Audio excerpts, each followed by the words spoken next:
My name is Ebony Chainsaw, and today I've had a little story time that I wanted to share with you.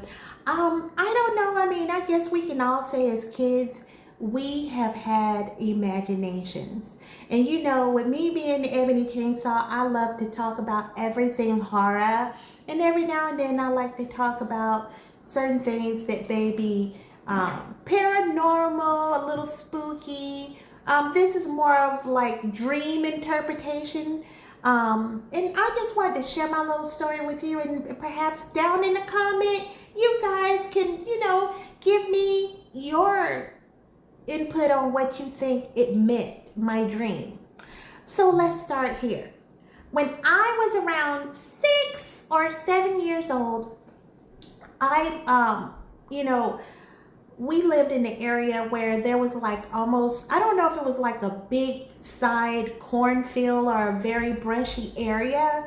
So I know that when I would come home at night with my parents, I literally was probably just running in the house, because when it's dark, you don't want to be looking out at the cornfield. It could be kind of spooky.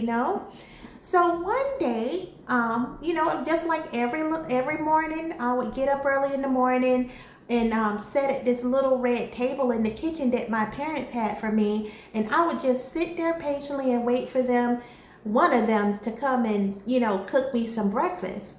So one morning I get up out of my bed, with my little feet, pitter and pattering down the hallway, to look and see if my parents are still asleep or not. And this morning when I get up and I go to walk down the hallway, and this is crazy, I see this Native American gentleman with his arms folded, with this strong build, looking straight ahead. Not once did he ever look at me. Now, this seems so real. Like, even as I tell you the story, I know exactly what he looked like. I can almost kind of remember exactly the hallway and everything. And I looked at him and I stopped right in my tracks, because I was just like, I didn't know how to process what I'm looking at. And he doesn't have like his, the headpiece on or anything, but everything else, he had this long, beautiful black hair with the two braids on the braid on each side. Like I said, he was tall, probably around 6'5", and he was just standing. So with his arms folded and everything. So when I stopped, where I was in my tracks, my little heart was just beating so fast, because I didn't know how to process it. So I kind of just like looked around, trying to look around him, but I wasn't too close, but just trying to look around him down the other end of the hallway to see if I heard my parents or anything. And the strange thing about it is I was so scared I didn't scream or anything. And I know that this was a dream, but it just seems so real. And and till this day, I just remember it so vividly.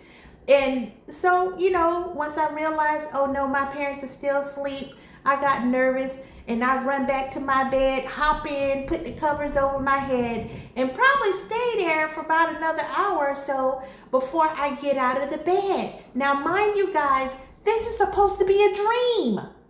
I get out of my bed, I go tiptoeing back out of my room and see him standing there, the Native American man, still standing there with his arms folded, strong posture, upright, looking straight ahead, never once looked at me. So after that happened, I just turned around, ran back in my bed, put the covers over my head, and waited for someone to get me out of my bed. And I'm just trying to figure out, what did that mean? I'm much older now, but for those that are into dream interpretation or, messages or something, what do you think that meant? I don't know. if you can, please do tell. I would love to hear some comments down below. Maybe you could even share some of your stories as, when you were a young child. Did you have any dreams that to this day you still feel is real and I know it's a dream, but it was too real. And Florida has a very, very strong Native American history to it. So I don't know, maybe it had something to do with that. Perhaps he was protecting me from something. You just never know. So if you can, please do share your comments down below. I just wanted to share this story with you. Hopefully everybody's having a wonderful day. Until then, I'm out. Peace out.